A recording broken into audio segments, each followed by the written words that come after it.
So I've talked a lot about my deconstruction from Christianity on here, but I've not talked a lot about my political deconstruction, so let's do that now.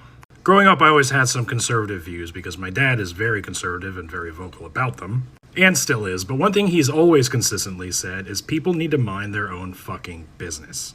I'll come back to that in a minute. But in spite of that, and in spite of me being an evangelical Christian, I started leaning left by the time I was old enough to start voting. So I was much more moderate back then as opposed to today where I'm much more militant.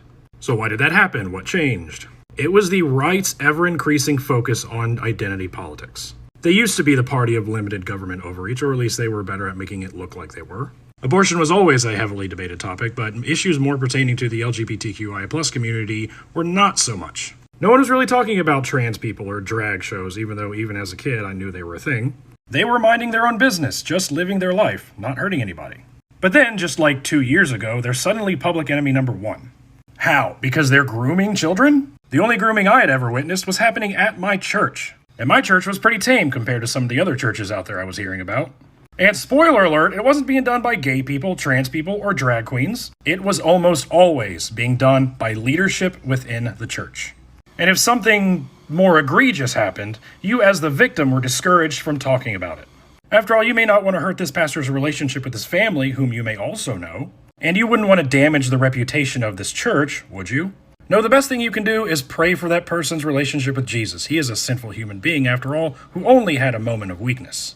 Or worse yet, you can pray for forgiveness for your role and what happened to you. That's grooming. That's why these days I am more militant in my defense of the LGBTQI+ community than I used to be.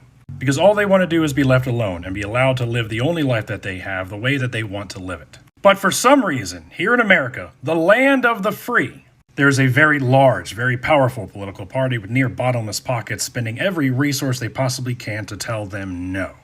You live your life the way I tell you to.